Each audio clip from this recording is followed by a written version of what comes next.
It's the Black Real Estate Dialogue. Tune in. Tune in. Tune in. Tune in.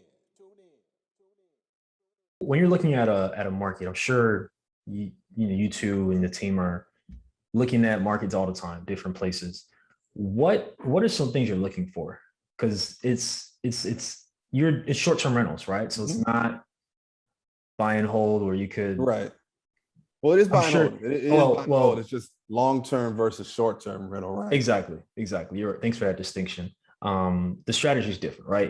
Right. It's buy and hold, but for short-term rentals. You're not kind of signing people into a lease for a year or 2 years or so. So I Hmm. would imagine it's a bit different as far as the analysis. So can you talk about just when you see a prospective city, what is that thought process like? What is that planning like?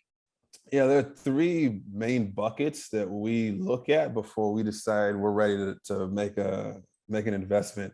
So it comes down to numbers, regulations, and renovations. And that last one is the most important, so I'll probably spend the most time on that. But the numbers are pretty straightforward. I mean, anyone in real estate knows how to put together a pro forma and make sure that all the numbers match up to what you're trying to do. So that's straightforward enough. Regulations is also straightforward, but it sometimes is the trickiest because you have to make sure that your property is in a city that not only allows it, but allows non-owner occupied. Because a lot of big cities, they don't want you to have a property where you're just using it as an investment vehicle. So they make rules where, for example, in Denver, you can own a short-term rental, but you have to actually be on premise whenever a guest comes in. And that doesn't really make sense for our model. So we have to go out and find different cities where we know that they don't care if it's non-owner occupied. You just have to register, get a permit, go through the hoops to get that situated. And then the last part is the most important one, because this is not a listed and they will come solution. That's a mistake that a lot of people end up making, is thinking that, oh, there's all this money in Airbnb. I just have to find a property and then it's going to be the end. I'll make all this money. What we found is that we want to add an extra touch, and that extra touch that we put in is going to lead to higher cash flow. For example, in Tahoe, we turned the garage into a game and movie room. So we added a pool table, added a movie projector, added couches in the garage. And then we also added a hot tub in the backyard. And that's really, if you look through our reviews, that's what stands out because we added these different renovations. No different in Miami. We turned the ADU into a lounge and movie room. We built out a pool in the front yard, and we added small touches here and there so that when you come on Airbnb and you see these properties, you know you want this. And the other part about it on the back end of management is, we have all these tools set up, but at least on the front end, between looking at the numbers, looking at the regulations, and then making sure that we can do renovations to stand out, that is what goes into our process in terms of selecting properties. Got it. And I got to get a little controversial. What What are your thoughts on cities that have those regulations where you have to occupy the residence or be there when someone is on premise versus those who are kind of like, you know what, do your thing? What are your personal thoughts on that? And I'm sure you've probably learned a whole lot since running the business. Yeah, I see both sides. Yeah. I'll be honest with you. Of course, nobody wants to be next door to a party house. So a lot of the regulations, the stricter ones, come from homeowners that don't want a lot of Airbnb guests coming through their city, taking away housing stock. You've seen it all in the news. But at the same time, you talk to a lot of the hosts of Airbnbs. This is a source of revenue. This is a source of income that they're using to pay off mortgages, to pay for their college, their children's college tuition, all these different things where the opportunity presents itself that you just aren't going to find in the hotel space, like you can find a special experience in an Airbnb. So I see it from both sides. And, from where we're standing, we're trying to help more people build their wealth. So, for us, it's more so about really democratizing this access to real estate. So we're going to get behind the cities that actually want to allow the extra income that comes from the taxes they collect from these Airbnbs. And from our perspective, that gives us more cash that we can pass on to our retail investors.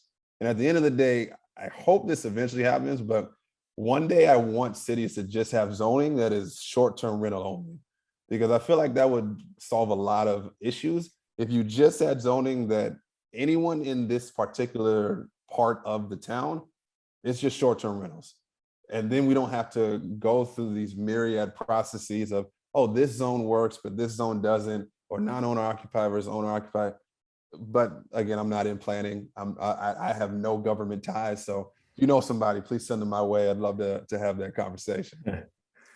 Love it, love it. So how would a prospective guest find your properties to be able to stay at? Would they go directly to your website? Right now through Airbnb. Okay, cool. Eventually we want to get big enough a la Sonder where we have a direct-to-consumer presence. But for now, Airbnb is the 800-pound gorilla, and they do all the marketing for us. So we have not had any slowdowns. Literally within 48 hours of launching Miami, we had 5 bookings. That's how quickly the machine works. Wow. So, we thank Airbnb for putting all that money into getting these properties booked, because it benefits us. Yeah, I mean, I like it. You're building your own business and helping other people build wealth over time using a platform that's already established. So can't be mad at that. Right. And for us, we can see it both ways. If we end up going the direct consumer route, great, because then that's more money that we save versus the fees that you pay to Airbnb. But we know that if something's working, don't try and fix it. So that's why we're definitely happy to be on these platforms. And not just Airbnb, VRBO, Booking.com, a couple others in the space too that can also bring in revenue. Are you looking for a community of like-minded individuals and access to experts in real estate? Yeah. Are you interested in real estate but need more support and guidance? You know who it is? The Black Real Estate Dialogue presents the Real Estate Investing Community. No matter how much or how little real estate experience you have, we've created a community for you because your perspective is important. All right, tell me, where's the #1 place where you can do Q&A with experienced guest speakers 2 times per month? How about unlimited access to past guest speakers' recordings? What about a private Slack channel to engage in daily discussion with everybody in the community to share resources and support each other? Head on over to blackrealestatedialogue.com. That's blackrealestatedialogue.com. It's the real estate investing community presented by the Black Real Estate Dialogue. Come join us today. It's interesting because somebody could have 8 units that are all leveraged, that all have mortgages on them. And you could you crunch the numbers obviously, but you could effectively get the same cash flow with 4 units.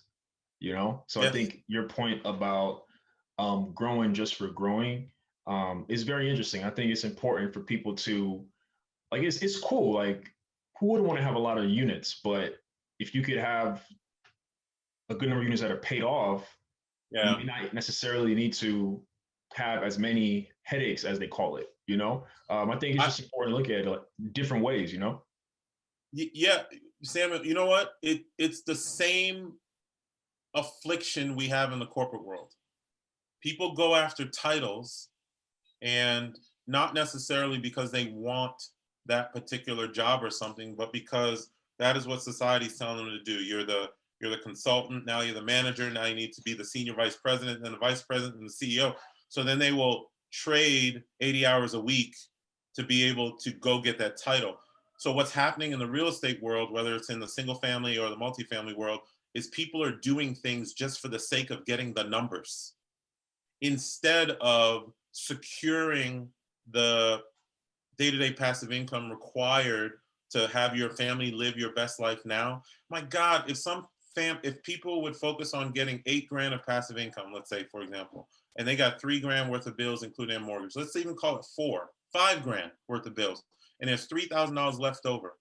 That family can now go experience life in ways that are worth millions and millions of dollars of memories that they can't do if they start competing with peers just to go after and get numbers. And that's the thing. Everyone's like, damn, Mo, you're getting really, really big, man. Are you going to hire employees? I'm like, no, I don't want any part of that. actually what I'm doing is virtualizing my business even more, such that I can do good stuff for my family, for my kids, go travel around. We just came back from Mexico 2 weeks earlier. I was in Beirut, Lebanon. I think a week earlier than that, I was in Turkey. Like, this stuff is supposed to allow us to live a certain way. We're getting caught up in, the baller status of it, is what I feel like. I agree Yeah. 100%. So something else we spoke about off camera, correct me if I'm wrong, I believe you mentioned, of course, you got to the 10 condos in the first year. And I believe you said by a certain point, you had about 6 figures in passive income. Right. At what point did you reach that? 2014.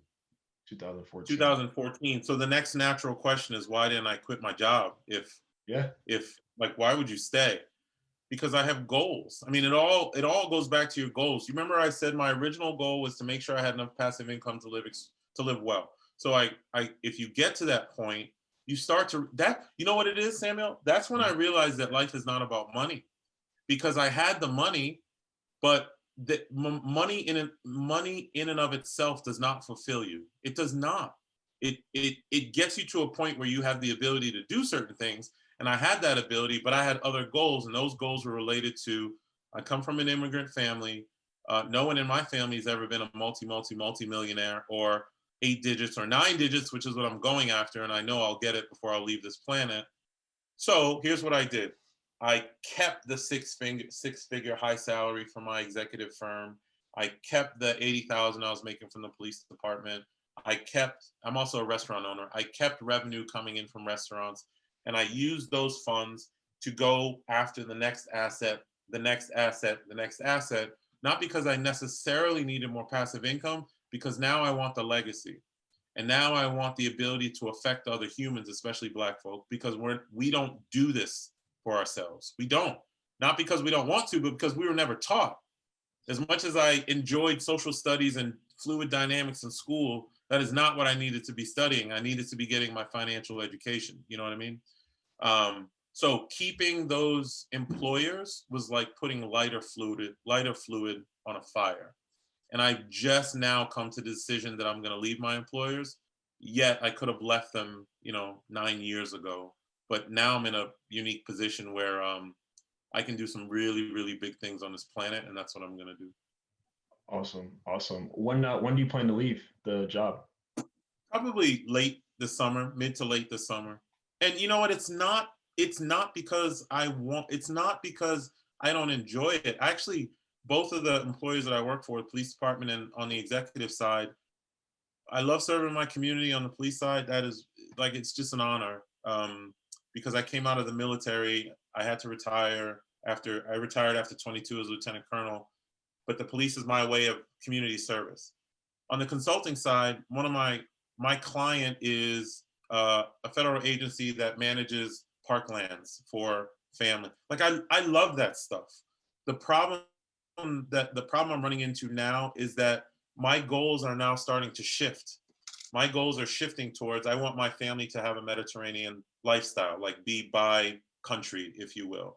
I want to be a significant part of an international community. So if I can be a real estate developer in a country in the Mediterranean, like, there's no way anyone in my family could have ever conceived doing these things.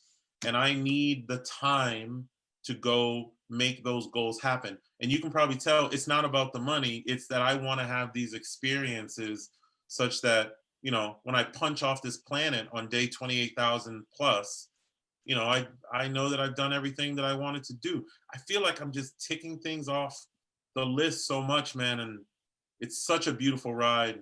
That's why I kept it. It just gives me more opportunity. Definitely. And I really like that you mentioned that. Another debate that we see all the time, it's like, fire your boss, fire your 9 to 5, but very seldomly do people talk about the benefit of having that stable income while you build up your other sources, especially if you're the first to do it. Most of us are the first to do anything like this. So what would you say to that?